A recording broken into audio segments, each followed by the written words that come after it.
الحمد لله نحمده ونستعينه ونستغفره ونؤمن به ونتوكل عليه ونعوذ بالله من شرور أنفسنا ومن سيئات أعمالنا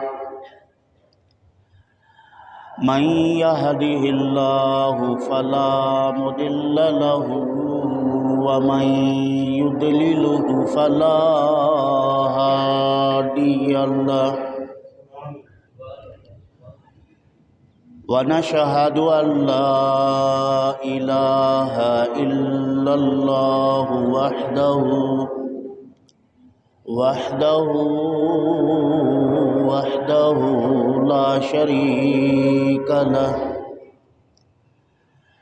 لا شريك له ولا نظير له ولا وزير له ولا ضد له ولا ند له أزلي أبدي ديمومي سرمدي لا زوال له ولا زمان له ونشهد أن سيدنا وشفيعنا وحبيبنا وحبيب ربنا محبوبنا ومحبوب ربنا مطلوبنا ومقصودنا نورنا ونور ربنا ونور أولنا ونور آخرنا ونور ظاهرنا ونور باطننا ونور حياتنا ونور مماتنا ونور أرواحنا ونور أجسادنا ونور بيوتنا ونور قبورنا ونور أعمالنا ونور إخوالنا غوثنا وغيثنا وغياثنا ومغيثنا عوننا وعيننا وأعياننا ومعيننا آلانا وأولانا ومأوانا وملجأنا ومولانا محمدا عبده ورسوله صلى الله تعالى عليه وعلى آله وصحبه وأهل بيته وعترته وعشيرته وأزواجه وذرياته وعلماء أمته وصلحاء ملته وأهل سنته أجمعين أما بعد فأعوذ بالله من الشيطان الرجيم بسم الله الرحمن الرحيم يا أيها الذين آمنوا كتب عليكم الصيام كما كتب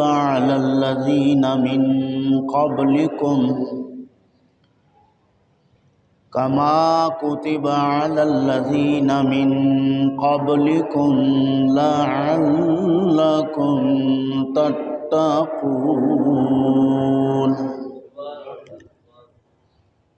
وقال النبي صلى الله عليه وسلم إذا دخل رمضان فتحت أبواب السماء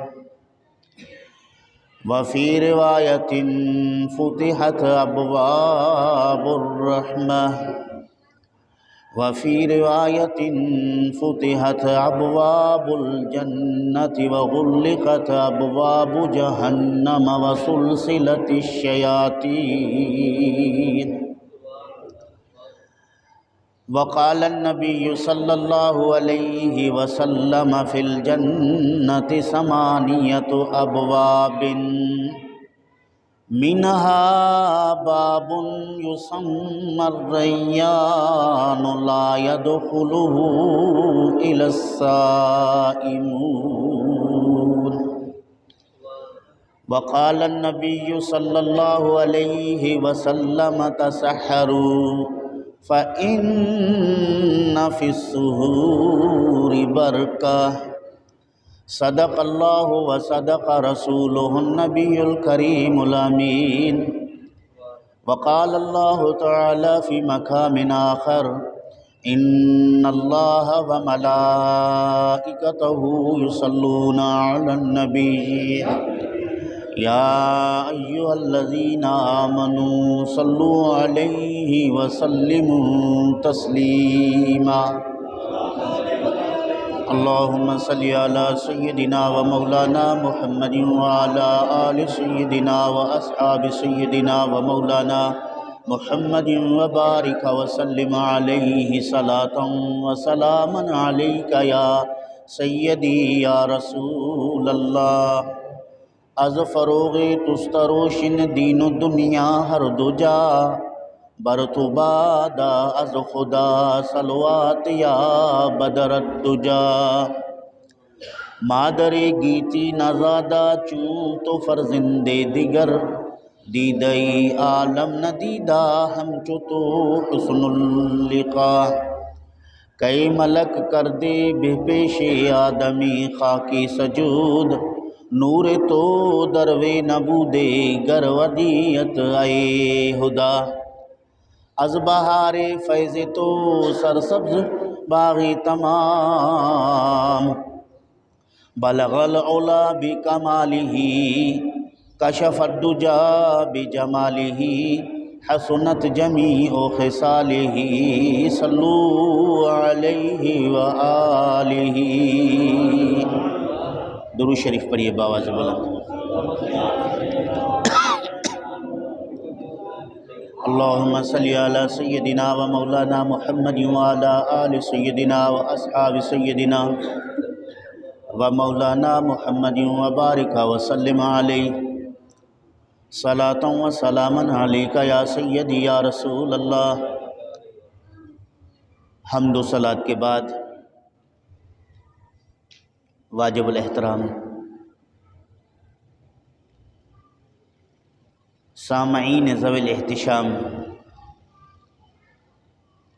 برادران اسلام، اللہ رب العالمین کے بے شمار احسانات ہیں. اللہ تعالیٰ جل شانہ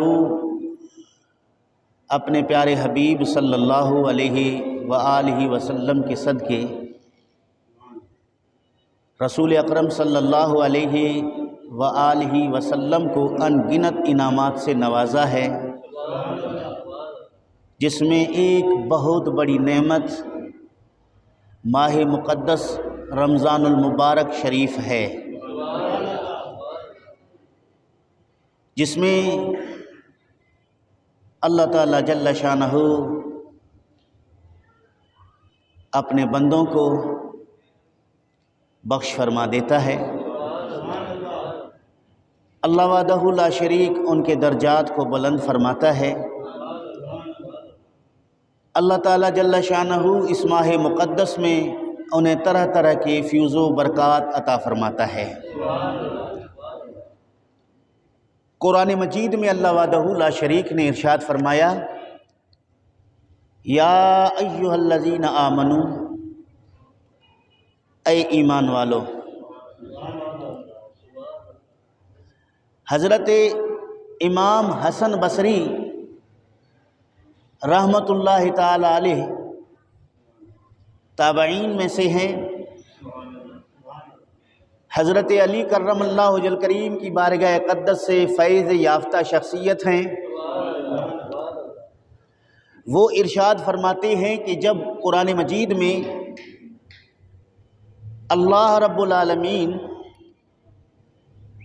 یا ایھا الذین آمنو کے ساتھ خطاب فرمائے تو لفظ ندا کے ساتھ ہر سننے والے کو توجہ کے ساتھ وہ بات سن لینا چاہیے۔ حضرت حسن بصری رحمۃ اللہ علیہ فرماتے ہیں کہ اس کی وجہ یہ ہے کہ یا ایھا الذین آمنو جب خطاب ہوتا ہے تو اللہ رب العالمین اپنے بندوں کو کسی کام کرنے کا حکم ارشاد فرما رہا ہے۔ ادب کا تقاضا یہ ہے کہ حاکم مطلق حکم دے اور محکوم جو ہے اس کی اطاعت اور فرمان برداری کے لیے متوجہ ہو کر تیار رہے۔ یہ ہمارے ہاں دنیا میں بھی دستور ہے، ایک اعلیٰ شخصیت اگر کسی ادنا شخصیت کو بلانا چاہے اور وہ توجہ نہ کرے تو اہل مجلس جو ہے اس کو برا مانتے ہیں، اہل زمانہ اس کو ٹھیک نہیں سمجھتے، کہتے ہیں کہ یہ کیسا شاگرد ہے کہ استاد بلا رہا ہے وہ توجہ نہیں کرتا، یہ کیسا مرید ہے کہ پیر بلا رہا ہے مرید توجہ نہیں کرتا، یہ کیسا بیٹا ہے کہ باپ بلا رہا ہے اور بیٹا توجہ نہیں کرتا۔ پھر اسی طرح رب ذوالجلال کے بندے ہو کر اللہ رب العالمین کے بلاوے کی طرف توجہ نہ کرے تو پھر وہ اللہ کا بندہ کیسا ہے؟ یعنی بندگی کا تقاضا یہ ہے کہ یا ایھا الذین آمنو کے ساتھ فوری طور پر وہ توجہ کرے، سنے کہ اللہ رب العالمین اسے کیا ارشاد فرما رہا ہے۔ یا تو اللہ تعالیٰ جل شانہ اسے کسی کام کے کرنے کا حکم دے رہا ہے، یا اللہ رب العالمین اس کو کسی کام سے روک رہا ہے، یا اللہ رب العالمین اس کو پیارے رسول صلی اللہ علیہ وسلم کی بارگاہ میں بھیج رہا ہے، یا نبی کریم صلی اللہ علیہ وسلم کی تعظیم اور تکریم کا اسے حکم ہو رہا ہے، اس لیے اسے چاہیے کہ توجہ کے ساتھ سنیں۔ یا ایھا الذین آمنو، یا حرف ندا کے بعد ایھا یہ حرف تنبیہ ہے، جہاں محسوس کیا جائے کہ سننے والوں کی توجہ نہیں ہے یا وہ بڑی اہم بات کو اس کی اہمیت سننے والے نہیں دے رہے ہیں تو وہاں ایھا کا لفظ استعمال ہو کر اس کو جھنجھوڑا جاتا ہے، یعنی سوئے ہوئے کو جگایا جاتا ہے، غفلت سے اس کو بیدار کروایا جاتا ہے۔ اس لیے رب ذوالجلال نے فرمایا یا ایھا الذین آمنو، اے ایمان والو۔ اور یہ لفظ آمنو بھی اللہ رب العالمین کے محبت کو ظاہر کرتا ہے کہ اللہ تعالیٰ جل شانہ جس سے محبت فرماتا ہے، اللہ تعالیٰ جل شانہ اس کے ایمان ہونے کا ذکر فرماتا ہے، اس کے سچے ہونے کا ذکر فرماتا ہے، اس کے متقی تقوی اور پرہیزگار ہونے کا ذکر فرماتا ہے۔ اللہ تعالیٰ جل شانہ اپنے پیارے رسول صلی اللہ علیہ وآلہ وسلم کو یا ایھا النبی یا ایھا الرسول کہہ کر خطاب کیا تو نبی کریم کے صدقے اللہ نے حضور کی امت کو یا ایھا الذین آمنو کہہ کر پکارا۔ یا ایھا الذین آمنو، اس آمنو کے اندر وہ محبت ہے، وہ لذت ہے، وہ اصرار ہے جس کو اہل ذوق محسوس کرتے ہیں اور جھوم جاتے ہیں، اللہ رب العالمین کی عشق اور محبت میں فنا ہو جاتے ہیں کہ اللہ نے اسے ایمان والا کہا ہے۔ اور جسے اللہ ایمان والا کہے اس کے ایمان میں کوئی شک کر سکتا ہے؟ جس کے ایمان ہونے کو اللہ رب العالمین بیان فرما دے وہ پکا مومن ہے، تو جو ایمان والا شخص ہے اب خصوصی طور پر اسے حکم دیا جا رہا ہے یا ایھا الذین آمنو، اے ایمان والو، کتب علیکم الصیام، یہ کتبہ اسم مفعول کا صیغہ ہے، تم پر لکھا گیا ہے، تم پر فرض کیا گیا ہے، کتبہ لازم کر دیا گیا ہے۔ کتبہ کا لفظی معنی کیا ہے؟ لکھا گیا ہے، یعنی فرض قرار دیا گیا ہے، یہ تم پر لازم کر دیا گیا ہے۔ الصیام، رمضان شریف کے روزے، روزے تم پر فرض کیے گئے ہیں۔ کما، یہ حرف تشبیہ ہے، کما جس طرح، جیسے کتب علی الذین من قبلکم، فرض کیے گئے تھے تم سے پہلے لوگوں پر، جیسا روزہ تم سے پہلے لوگوں پر فرض کیا گیا تھا ویسا ہی اللہ رب العالمین نے تم پر روزہ فرض کیا ہے۔ لعلکم، تاکہ تم، تتقون، متقی بن جاؤ، تاکہ تم متقی بن جاؤ۔ پہلے یا ایھا الذین آمنو کہہ کر اس کو اعزازی کلمات کے ساتھ بیان فرمایا، اس کے بعد یا ایھا الذین آمنو کہنے کے مقصد کو اللہ رب العالمین نے واضح کر دیا کہ یہ اس لیے کہا جا رہا ہے کہ تم پر روزے فرض کیے گئے ہیں، تم مومن ہو، اور مومن جو ہے پابند ہوتا ہے اللہ اور اس کے رسول صلی اللہ علیہ وسلم کی اطاعت اور فرمان برداری کا۔ جو کہے کہ اللہ رب العالمین مستحق عبادت معبود بالحق ہے، جو کہے کہ حضرت محمد مصطفیٰ صلی اللہ علیہ وآلہ وسلم اللہ رب العالمین کے رسول ہیں، جو اسلام کو اپنا دین مانے، جو قرآن مجید پر ایمان لائے، وہ مومن کہلاتا ہے۔ اور جب مومن ہوتا ہے تو مومن پر کچھ احکامات لازم ہیں، لاگو ہیں، ان کے اوپر عمل کرنا لازم ہے۔ یا ایھا الذین آمنو، اے ایمان والو، کتب علیکم الصیام کما کتب علی الذین من قبلکم، تم پر روزے فرض کیے گئے ہیں۔ انسان کو جب کسی مشکل کام کا کہہ دیا جائے تو ڈر جاتا ہے، سہم جاتا ہے، کپ کپی اس کے جسم پر طاری ہو جاتا ہے، لرزہ بر اندام ہو جاتا ہے کہ میں یہ کام کر سکتا ہوں یا نہیں۔ پھر اسے تسلی کے لیے کہا جاتا ہے کہ جس کام کو تو اتنا مشکل سمجھ رہا ہے وہ اتنا مشکل نہیں ہے، تم سے پہلے لوگ یہ کام کر چکے ہیں، تم سے پہلے یہ لوگ یہ کام کر چکے ہیں۔ اگر یہ مشکل ہوتا تو اگلے لوگ جو تم سے پہلے گزر چکے ہیں وہ کرنے میں کامیاب نہ ہوتے، ناکام ہو جاتے، وہ مر جاتے، وہ زندہ نہ رہتے، وہ بیمار ہو جاتے۔ معلوم ہوا کہ روزہ اتنا خطرناک نہیں ہے جیسا تمہارا نفس تمہیں ڈرا رہا ہے۔ یہ تو پہلے لوگوں پر بھی فرض کیا گیا تھا، انہوں نے بھی روزے رکھے ہیں، تم بھی رکھنے کی طاقت رکھتے ہو، چونکہ لا یکلف اللہ نفسا الا وسعہا، قرآن نے کہہ دیا کہ اللہ تعالیٰ جل شانہ کسی جان پر وہ بوجھ نہیں ڈالتا جو وہ اٹھا نہ سکے۔ اللہ کبھی کسی کو وہ حکم نہیں دیتا وہ جو نہ کر سکے۔ کیا کبھی اللہ نے غریب مسکین آدمی کو کہا ہے کہ زکوٰۃ دو؟ بولو، جبکہ زکوٰۃ اسلام کا رکن ہے، لیکن فقراء کو حکم نہیں ہے کہ وہ اپنے مال سے زکوٰۃ دیں، چونکہ ان کے پاس مال نہیں ہوتا، وہ زکوٰۃ دینے کی طاقت نہیں رکھتے۔ جب وہ طاقت نہیں رکھتے تو اللہ رب العالمین اس کو پابند بھی نہیں فرماتا۔ کیا کبھی کسی غریب اور مسکین آدمی کو کہہ دیا کہ تجھ پر بیت اللہ شریف کا حج فرض ہے؟ وَلِلَّهِ عَلَى النَّاسِ حِجُّ الْبَيْتِ، ساتھ میں فرمایا مَنِ اسْتَطَاعَ إِلَيْهِ سَبِيلًا، جو وہاں تک جانے کی طاقت رکھتا ہے اس پر حج فرض ہے۔ معلوم ہوا کہ اللہ کسی انسان پر، کسی جان پر اس کی طاقت اور قوت سے زیادہ بوجھ نہیں رکھتا۔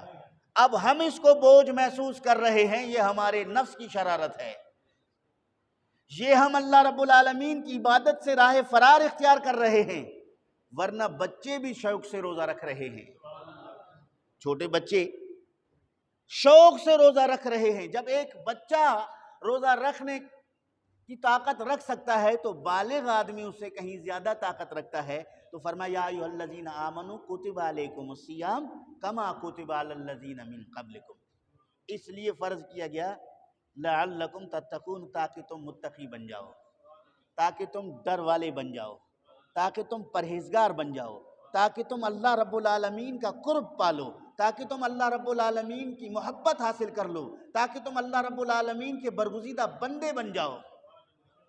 تقویٰ کا بہت بڑا وسیع مفہوم ہے۔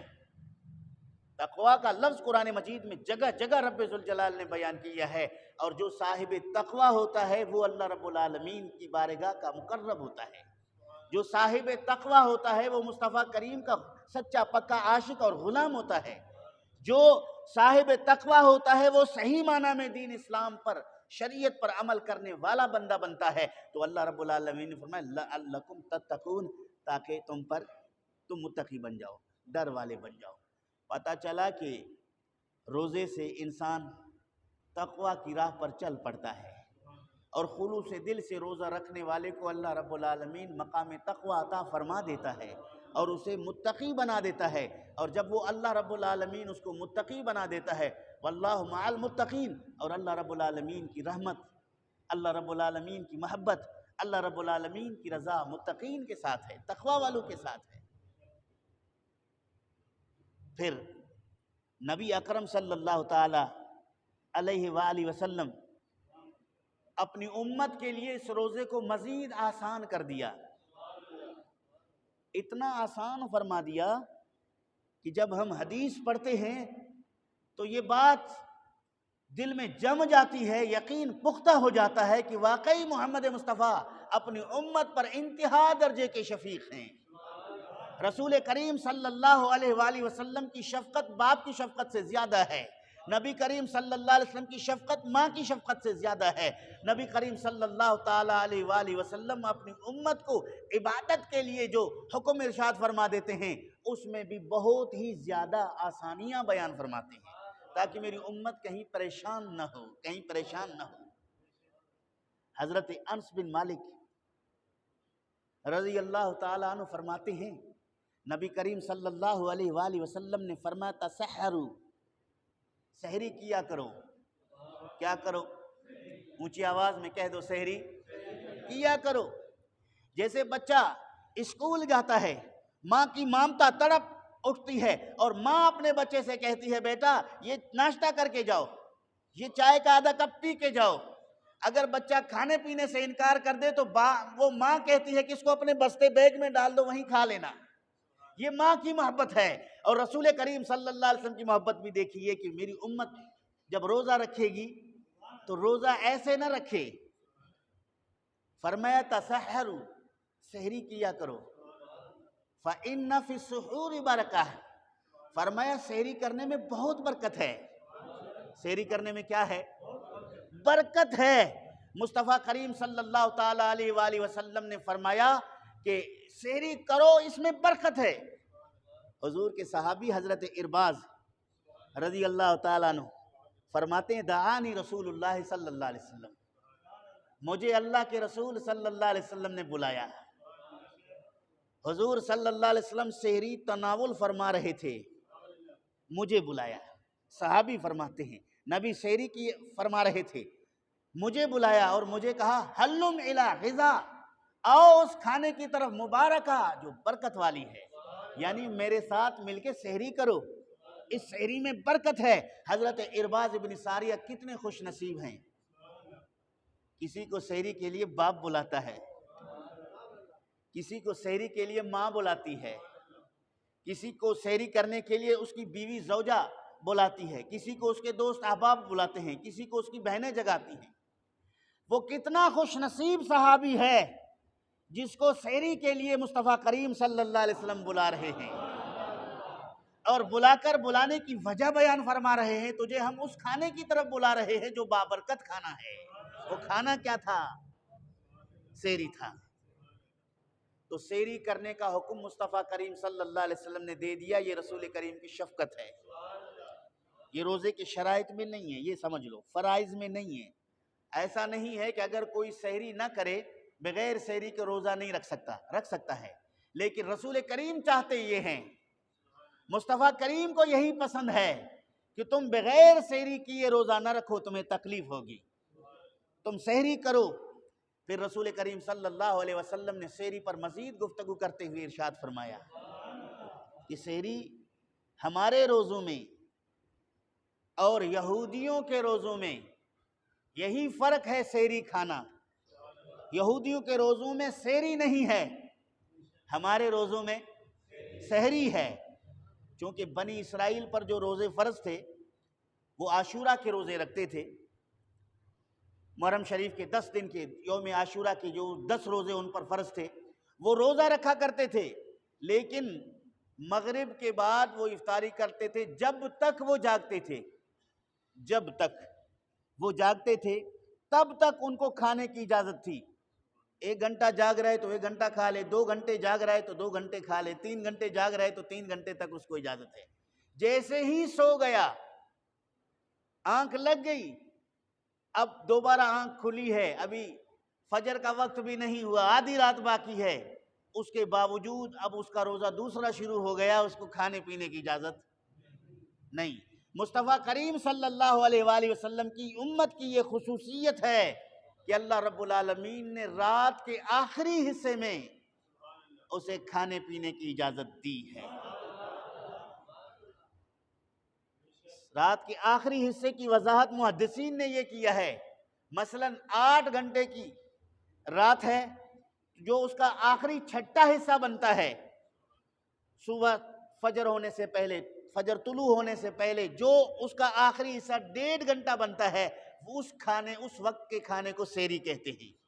اور اس وقت کھانے کے بعد جیسے ہی وہ وقت ختم ہو جاتا ہے تو طلوع فجر ہو جاتا ہے، سحری کا وقت ختم ہے، وہ پھر نماز وغیرہ دیگر عبادات میں مشغول ہو جاتے ہیں۔ تو یہ برکتیں مصطفیٰ کریم صلی اللہ علیہ وسلم کے صدقے میں ہمیں ملی ہیں۔ پھر آپ صلی اللہ تعالیٰ علیہ وآلہ وسلم نے اپنی امت کو جو بیان فرمایا ہے، ذرا ایک دو حدیثیں یہ ترغیب و ترہیب سے بھی سن لیجئے، امام منذری نے نقل کیا ہے، بڑی پیاری باتیں جو ہم نے اس کو رمضان شریف کے روزہ اور اس کے فضائل میں تیاری کرتے ہوئے جب میری 2-4 احادیث پہ نظر پڑی تو میں نے کہا کہ وہ آپ کو پڑھ کر سناؤں۔ حضرت ابن عباس رضی اللہ تعالیٰ عنہ سے روایت ہے، توجہ سے سنیے گا۔ عن النبی صلی اللہ علیہ وسلم، حضرت عبداللہ ابن عباس نبی کریم صلی اللہ علیہ وسلم سے روایت کرتے ہیں، قال استعینوا بطعام السحر علی صیام النہار، نبی کریم صلی اللہ علیہ وسلم نے فرمایا کہ مدد حاصل کرو، کیا کرو؟ استعانت لو، کس سے؟ بطعام السحر، سحری کے کھانے سے، علی صیام النہار، دن کے روزے پر۔ دن کو روزہ رکھو گے، اس میں تمہیں تکلیف ہوگی، اس تکلیف سے بچنے کے لیے استعانت حاصل کرو، کس چیز سے؟ سحری کرنے سے۔ پانی پی لو، کھانا کھا لو، جو ضرورت زندگی ہے کھانے پینے کی وہ پوری کر لو۔ ایسا نہ ہو کہ دن چڑھنے پر گرمی کی شدت آ جائے، تم پریشان ہو جاؤ، تمہیں تکلیف ہو جائے۔ مصطفیٰ کریم نہیں چاہتے کہ اس کی امت جو ہے تکلیف میں پڑ جائے۔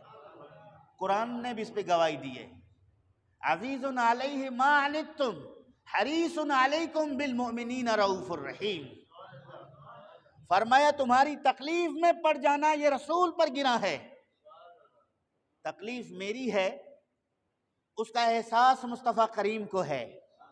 اس لیے صوفیہ فرماتے ہیں کہ مصطفیٰ کریم اس عالم کائنات کے لیے بمثل روح کے ہیں، بمثل روح کے ہیں۔ جیسے انسان کے آنکھ میں تکلیف ہو تو اس کا احساس روح کو، کان میں تکلیف ہو تو احساس روح کو، ہاتھ میں تکلیف ہو تو احساس روح کو، اس زمین کے پر نبی پاک صلی اللہ علیہ وسلم کی کسی بھی امت کو تکلیف آ جائے تو قرآن فرماتا ہے ما عنتم حریص، جو تمہیں تکلیف پہنچتی ہے وہ میرے رسول پر گرا ہے، حریص علیکم بالمؤمنین رؤوف الرحیم، اور تمہارے بھلائی کے بہت خواہاں ہیں۔ رسول تمہارے بھلائی چاہتے ہیں، اس لیے تمہیں کہتے ہیں روزے سے رکھنے سے پہلے سحری کر لو، یہ تمہاری بھلائی ہے، تمہاری تکلیف میں پڑنا اس پہ گرا ہے، اس لیے تمہیں حکم دے رہے ہیں کہ سحری کر لو۔ رؤوف، اور مومنوں پر بہت درجے کی شفقت رکھنے والے مہربان ہیں۔ سورہ توبہ کی آخری آیت ہے، 10واں پارہ۔ اس سے پتہ چلا کہ رسول کریم صلی اللہ علیہ وآلہ وسلم اپنی امت کو وہ حکم نہیں دیتے جس میں تکلیف ہو۔ اور جتنے ادیان گزرے ہیں ان تمام میں سب سے آسان جو دین ہے وہ اسلام ہے، سب سے آسان۔ جتنے مذاہب، جتنے ادیان موجود ہیں، سب سے آسان دین اسلام ہے۔ اتنے آسان دین ملنے کے باوجود ہم کتنے سستی غفلت کے جو ہے خوگر ہیں، ہم ان آسان اعمال کو بھی چھوڑ کر بالکل حیوانوں کی طرح زندگی گزار رہے ہیں۔ مصطفیٰ کریم نے فرمایا استعینوا بطعام السحر علی صیام النہار، مدد حاصل کرو روزے کے تکلیف کو سحری کے کھانے پر، ایک مسئلہ۔ دوسرا رات کو تراویح ہے نا، تراویح میں اونگ آتی ہے، غفلت، نیند کا غلبہ ہو جاتا ہے، رات کا قیام نہیں ہوتا۔ مصطفیٰ کریم صلی اللہ علیہ وسلم نے اس کے بارے میں بھی ہمیں کہا اور فرمایا کیا؟ نبی کریم نے فرمایا کہ وَالْقَيْلُولَةِ عَلَىٰ قِيَامِ اللَّيْلِ، قیلولہ کرو، اس سے تمہیں رات جاگنے پر مدد ملے گی۔ قیلولہ کرو، قیلولہ کس کو کہتے ہیں؟ ظہر کے بعد، ظہر کی نماز ادا کرنے کے بعد تھوڑی دیر کے لیے سو جانا، 10 منٹ سو جائے، آدھا گھنٹہ سو جائے، گھنٹہ سو جائے، وہ قیلولہ کی نیت سے اگر سوئے گا تو اس کو سنت کا ثواب ملے گا۔ ہم سب تقریباً جب بھی وقت ملتا ہے آرام کر لیتے ہیں، لیکن غفلت میں آرام کرتے ہیں۔ ہم اگر یہ نیت کر لیں کہ اس وقت سونے کے لیے مصطفیٰ کریم نے ہمیں حکم دیا ہے، ہم نبی کے غلام ہیں، حضور کی فرمان برداری کی خاطر تھوڑی دیر لیٹ جاتے ہیں، قیلولہ کرتے ہیں، تو نبی پاک کی فرمان برداری کا اجر و ثواب ملے گا۔ سمجھ گئے مسئلہ؟ سوتے تو سبھی ہیں، ظہر کے بعد تقریباً سوتے ہیں، لیکن یہ مصطفیٰ کریم صلی اللہ علیہ وآلہ وسلم کے فرمان کو سامنے رکھتے ہوئے اس پر عمل کرنے کی نیت سے سو جائے تو مصطفیٰ کریم کی اطاعت گزار بندوں میں شامل ہو جائے گا اور اس کو سنت کا ثواب بھی ملے گا۔ حضرت عبداللہ ابن حارث فرماتے ہیں قال دخلت علی النبی صلی اللہ علیہ وسلم، حضرت عبداللہ ابن حارث فرماتے ہیں میں نبی پاک صلی اللہ علیہ وسلم کی بارگاہ اقدس میں حاضر ہوا، وَهُوَ يَتَسَحَّرُ، اور حضور صلی اللہ علیہ وسلم سحری فرما رہے تھے۔ صحابی رسول ہیں، نبی پاک کی بارگاہ میں کسی کام کی غرض سے اس وقت چلے گئے، رمضان شریف کا مہینہ، حضور سحری فرما رہے تھے، اور حضور نے جب انہیں دیکھا تو فرمائے انہا برکتن آتاکم اللہ، یہ کھانا برکت کا ہے جو تمہیں اللہ نے عطا کیا ہے۔ یہ کھانا کیا ہے؟ برکت کا ہے جو تمہیں اللہ نے عطا کیا ہے۔ ایہا فلا تدعوہ، اور اس کو کبھی بھی ترک نہ کرنا، اس کھانے کو کبھی نہ چھوڑنا۔ میرے بھائی طبیعت بھی اگر علیل ہے، زیادہ نہیں کھا سکتا، ایک گھونٹ پانی کا یہ نیت کر کے کہ سحری ہے، مصطفیٰ کریم کی سنت ہے، حضور کا فرمان ہے، اس پر عمل کر لوں گا، برکت ہے، اللہ شفا عطا فرما دے گا۔ اور وہ ایک گھونٹ پانی پینا سحری کے وقت پوری دن تقویت کا باعث اور سبب بنے گا۔ تو کوشش کیجئے گا کہ سحری کو ترک نہ کریں۔ یہ ضروری نہیں ہے کہ ہم کوئی بہترین ڈش بنا کے سحری کر لیں، جو بھی میسر ہے۔ مصطفیٰ کریم صلی اللہ علیہ وآلہ وسلم دودھ کے ساتھ آپ سحری نوش فرمایا کرتے تھے، کبھی پانی کے ساتھ سحری نوش فرمایا کرتے تھے، کبھی 2-4 کھجوروں کے ساتھ بھی آپ نے سحری نوش فرمایا، کبھی رات کا رکھا ہوا روٹی کے ٹکڑے جو جو کے ہوتے تھے ان میں سے آپ صلی اللہ علیہ وسلم نے سحری نوش فرمایا۔ یہ ساری روایتیں احادیث میں موجود ہیں، تو جو بھی موجود ہو بلا تکلف اس میں سے تھوڑی دیر کے لیے سحری کرنا، یہ مصطفیٰ کریم صلی اللہ علیہ وآلہ وسلم کی سنت ہے، اس کو ذہن میں رکھیں۔ اور ایک بات میں آپ سے اور کرتا چلوں گا جو میرے موضوع سے ہٹ کرے، لیکن میں محسوس کر رہا ہوں کہ اہل سنت کو شاید صحیح معنی میں علم نہیں ہے، بے علمی کی وجہ سے وہ غلطی کر بیٹھتے ہیں۔ نماز تراویح میں دیکھا گیا کہ بعض لوگ 4 رکعت پڑھ کے نکلتے ہیں، دیکھا ہے آپ نے؟ خاموش ہو گئے سب۔ بعض 8 پڑھ کر، بعض 12 پڑھ کر، بعض 10 پڑھ کر چلے جاتے ہیں۔ آپ کو پتہ ہے کہ آپ کا یہ عمل کتنا نقصان دہ ہے؟ آپ کو پتہ ہے کہ آپ کا یہ عمل اللہ رب العالمین کی ناراضگی کا کتنا باعث ہے؟ ذرا سنیے، قرآن پڑھ رہا، کہہ دیں سبحان اللہ۔ درود شریف پڑھیں، میں عرض کرتا ہوں۔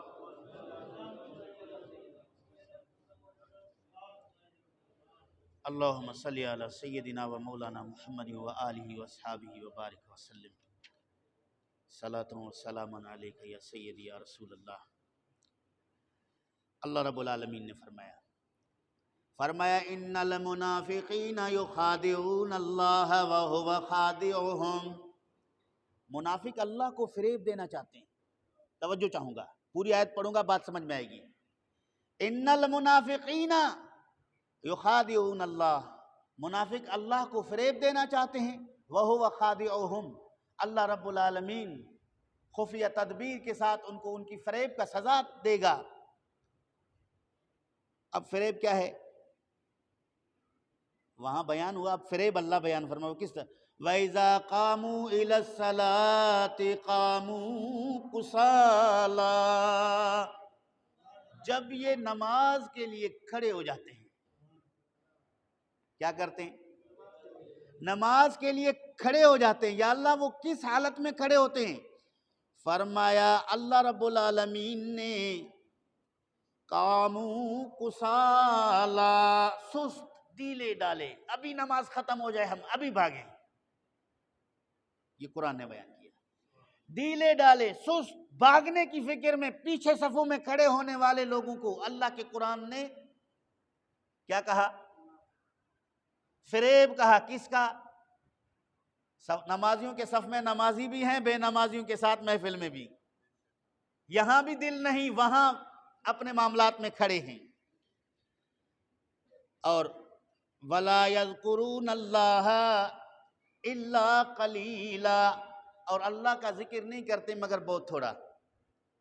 امام نے سلام پھیرا اور جوتے اٹھا کے چلے گئے، وہ تسبیحات فاطمیہ بھی چھوٹ گیا، وہ دعائیہ کلمات بھی چھوٹ گئے، اللہ رب العالمین کی بارگاہ میں گڑ گڑانے سے بھی باز رہے۔ تو یہ سستی کی عادتیں نکال لیجئے۔ نماز، یہ رمضان شریف کا مہینہ سال میں ایک دفعہ آتا ہے، نفل کو فرض کا درجہ دیا گیا ہے، فرض کو 70 فرائض کے برابر کا حق قرار دیا گیا ہے، اتنی بڑی فضیلت کو کوئی چھوڑ کے چلا جائے تو حیف ہے۔ تو چاہیے کہ ہم رکعتیں پوری پڑھیں گے، رکعتیں پوری پڑھیں گے۔ اچھا، دوسری بات یہ کہ اہل سنت اور فقہ حنفیہ کے جتنے مقلد ہیں، جو اپنے آپ کو سنی کہلاتے ہیں، جو اپنے آپ کو حنفی کہلاتے ہیں، وہ سنی اور حنفی کہلانے والے نماز میں یا تو رافضیوں کا اتباع کرتے ہیں جن کے ہاں تراویح نہیں ہے، یا غیر مقلد اہل حدیث کا اتباع کرتے ہیں جو 8 رکعت پڑھ کے نماز ختم کر دیتے ہیں۔ تم سنی ہو کر غیر مقلد کا نقش قدم کیوں اپنا رہے ہو؟ تم سنی ہو کر روافض کے نقش قدم پر کیوں چل رہے ہو؟ اہل سنت اور فقہ حنفیہ کے مطابق تراویح کی 20 رکعتیں۔ کتنی رکعتیں؟ اونچی آواز میں کہہ دو، کتنی رکعتیں؟ 20 رکعتیں۔ حضرت شیخ عبد القادر جیلانی رضی اللہ تعالیٰ عنہ غنیۃ الطالبین میں کہتے ہیں تراویح کی رکعتیں 20 ہیں۔ امام احمد ابن حنبل کہتے ہیں تراویح کی رکعتیں 20 ہیں۔ فقہ شافعیہ 20 رکعت کے قائل ہیں۔ آج بھی مکہ اور مدینہ میں جاؤ تو رکعتیں کتنی پڑھاتے ہیں؟ 20 پڑھاتے ہیں۔ حرمین شریفین میں 20 ہے، فقہ حنفیہ میں 20 ہے، فقہ حنبلیہ میں 20 ہے، فقہ شافعیہ میں 20 ہے، تمام 20 کے قائل ہیں۔ یہ 8 والے کہاں سے آئے؟ یہ 8 رکعت والے کہاں سے آئے جنہوں نے امت کو پریشان کر دیا؟ رکعتیں 20 ہیں، 8 رکعت والوں کو مغالطہ کہاں سے لگا؟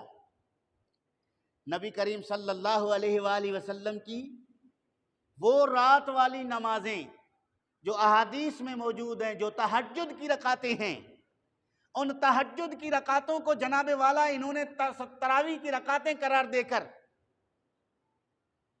وہ اس کے قائل ہو گئے کہ بھائی 8 رکعتیں نبی پاک سے ثابت ہے تو وہ تراویح کی رکعتیں ہیں۔ مصطفیٰ کریم صلی اللہ علیہ وآلہ وسلم نے کبھی 6 رکعتیں کبھی 8 رکعتیں تراویح کی پڑھی ہیں۔ تو ان ساری چیزوں کو غیر مقلدین کے نقش قدم پر نہ چلنا چاہیے۔ اہل سنت اپنے فقہ پر، فقہ حنفیہ پر عمل کرتے ہوئے 20 رکعت پڑھ لے۔ کتنی رکعتیں پڑھ لے؟ 20 رکعتیں پڑھ لے۔ کیا یہ سستی کے زمرے میں نہیں آتا رکعتیں 20 ہوں اور 8 میں آپ امام کو چھوڑ کے چلے جائیں؟ اونچی آواز میں کہہ دو، یہ سستی میں نہیں ہے؟ بولیں، یہ سست روی نہیں ہے؟ اگر یہ سست روی ہے تو قرآن مجید نے نماز میں سست روی کس کا عمل قرار دیا؟ اگر آپ نے خود ہی کہا نا 8 رکعتیں پڑھنا یہ سستی کی علامت ہے، اور قرآن مجید نے نماز میں سستی کرنے والے کس کو کہا؟ ان المنافقین یخادعون اللہ وهو خادعهم واذا قاموا الى الصلاۃ قاموا کسالى۔ 5واں پارہ آخری صفحہ پڑھ کر دیکھیے گا، سورہ نساء کی ہے، 5ویں پارے کی آخری جو ہے وہ صفحے کی آیتیں ہیں۔ آیت نمبر بھی آپ کو بتا دوں، یہ آیت نمبر 113 ہے، 112 ہے۔ اس کے بعد فرمایا مذبذبین بین ذالک، وہ بیچ میں لٹکے ہوئے، کبھی ادھر کبھی ادھر۔ منافق بیچ میں لٹکا ہوا ہے، کبھی مسلمانوں کے صف میں کبھی پھر غیروں کے ساتھ۔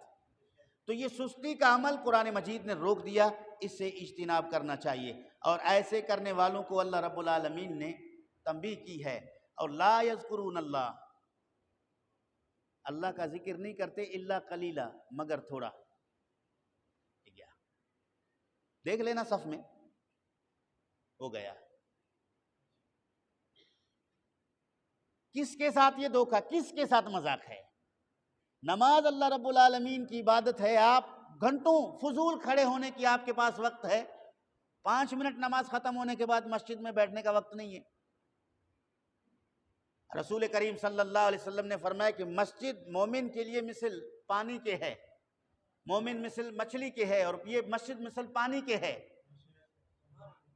مچھلی کو پانی سے نکالو تو زندہ نہیں رہ سکتا۔ مچھلی کو طبعی محبت پانی کے ساتھ ہے، پانی کے علاوہ اس کی زندگی نہیں ہے۔ اور منافق کی مثال پرندے سے ہے اور مسجد کی مثال پنجرے سے ہے۔ پرندے کو پنجرے میں بند کر دو، پھڑ پھڑانا شروع کر دے گا، کہیں سے ادھر چونچ مار لیتا ہے، کبھی وہاں چونچ مار لے گا، کہیں سے اس کو راستہ ملے اور پنجرے سے بھاگ جائے۔ تو مسجد میں منافق اسی طرح آتا ہے کہ فوراً جو ہے بات ختم ہو اور میں اپنا راستہ لے لوں، کوئی کام نہیں۔ ہاں، عذر میں ہر جگہ اجازت ہے۔ عذر والا معذور آدمی جس کو کوئی ضروری شرعی کام ہے، وجہ ہے، اس کو اس شریعت نے مسجد میں قید کر کے نہیں رکھا۔ مریض کی عیادت کے لیے جا رہا ہے، چلا جائے۔ گھر میں کوئی ضروری کام ہے، چلا جائے۔ میں ان سست بغیر کسی وجہ کے مسجد سے بھاگنے والوں کے لیے یہ الفاظ ہیں جس سے قرآن مجید نے روکا ہے۔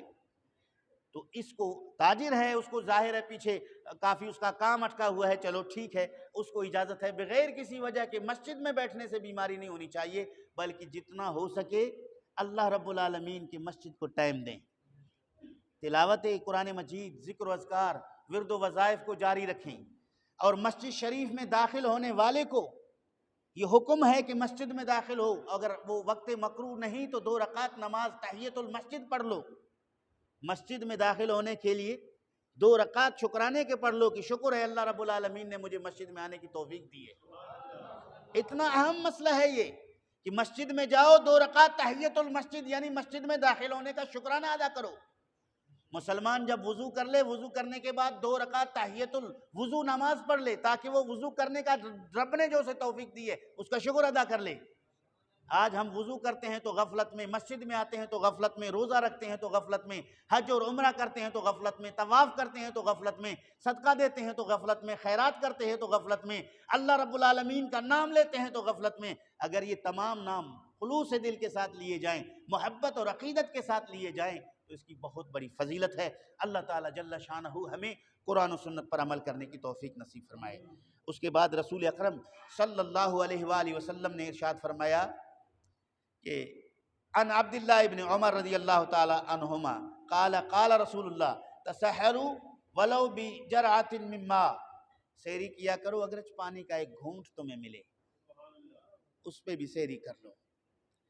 اور اس کے بعد نبی کریم صلی اللہ علیہ وآلہ وسلم نے فرمایا کہ سہل ابن سعد رضی اللہ تعالیٰ عنہ ان رسول اللہ قال لا یزال الناس بخیر ما عجل الفطر، فرمایا میری امت اس وقت تک بھلائی پر رہے گی جب تک وہ افطاری جلدی کر لے۔